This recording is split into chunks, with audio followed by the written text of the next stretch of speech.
adventure sa buhay ng babaeng ito. At ito ay ang rock climbing journey. Mag-start tayo sa pagturo ng tamang paggamit, ng tamang gears, safety gears para sa pag-akyat. And here we go. Proper shoes, proper cables, belts, ano tawag dyan, hindi ko alam, basta yun na yun. At ito na yung aming hudyat pag-akyat with the B-layer. Hindi ko na naalala ko ang pangalan niya, basta B-layer na lang. So, siya yung nag-a-assist sa amin sa pagpahigpit o pagpapaluwag ng tali kung kinakailangan. So, there's a 2 level on every point. Yung red yata yung hard, and then yung yellow yung easy. So, I did both of them. At hindi naman ganun kahirap kasi nga sanay naman tayo sa bundok. Ano? Tingnan mo nga, parang unggoy na nga yung umaakit na yan. Hindi na kailangan ng tali yung babaeng yan. Bitawan nyo na lang yung babaeng yan. Hayaan nyo nang mahulog. O, diba?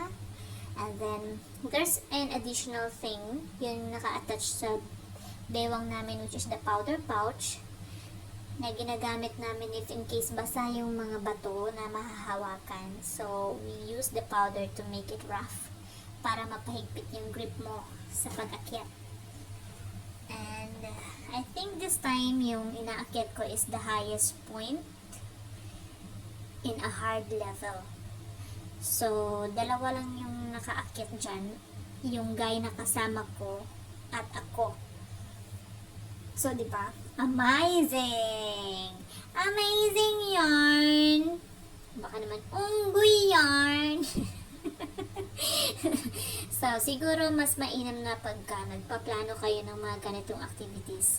Siguro, kailangan mag-workout muna kasi masakit talaga siya sa muscle ng kamay, tsaka syempre sa paa. Also, may nag-a-assist na tali. Kailangan pa rin yung, uy, nahulog si Manay. Nahulog ako dyan. Kasi madulas yung batong nahawakan ko. Balik, balik, saka, saka, saka. Unggoy ka ba eh? Saka, saka. Yeah. So, yep. Masyado siyang matarik. Matarik ba tawag doon? But then, kinaya ko naman kasi nga, unggoy ako. IST, adventurous pala ako. So, kailangan nyo mag-workout, mga guysy. Kasi, medyo talagang magagamit nyo yung mga muscles nyo. And there you go. Nandun pa rin yata ako sa taas. Yan, ayun o, ayun ako. Yung maliit na yun o, yun. Kasi mataas na yan. Tapos yung nag-video, nanginginig pa. So, that's the time I think naabot ko na yung pinaka point nun, or yung pinaka hantungan nung tali na yun. And it's time for me to go down, and this is the time for me to show you how to baba naman. Wait. Siyempre mayabang ako, hindi pwedeng hindi ko kayang abutin yung point na yun. Kaya nga niya, hindi kakayanin ko din. Diba? So, ayan, it's time to go down. Ting, tiring, ting, ting, tiring, ting, ting, tiring, ting, ting, ting, ting, tiring, ting, ting, ting. So, pag ito, parang sa mga pelikula, magagamit ko yan. Ito naman, ito yung video na umakyat ako with the GoPro camera na nakakabit sa helmet ko. So, dyan yung makikita kung paano talaga yung pag-akyat. So, most of the time, flat kasi yung mga bato. Wala siya yung curve. Minsan lang yung may curve na maaapakan mo or mapapatungan mo. Most of the time, talaga siyang, ayan, flat. Tapos, hahanap ka ng mahahawakan mo or mapapatungan mo for you to go up.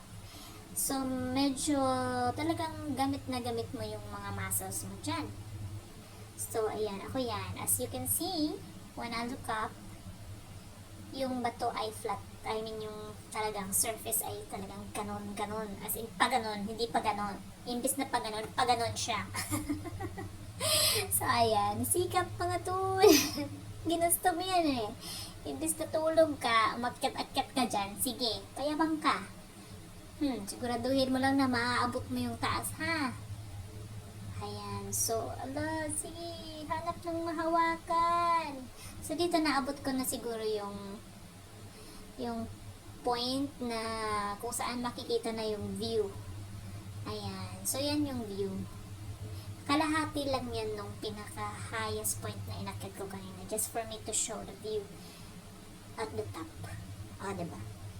So, yun lang. Yay!